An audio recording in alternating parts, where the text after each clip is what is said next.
اگر از نمرود سوال میکردید آقای نمرود دوست داری صبح چشم وا کنی کی نباشه؟ میگفت امان از دست این ابراهیم.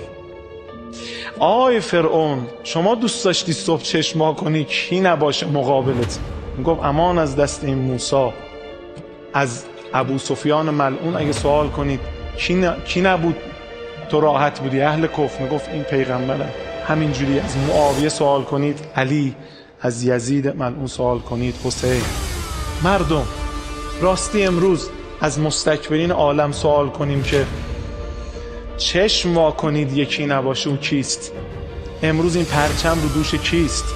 برای حقانیت همین پرچم اگر دنبال شاخص میگردید این بهترینه.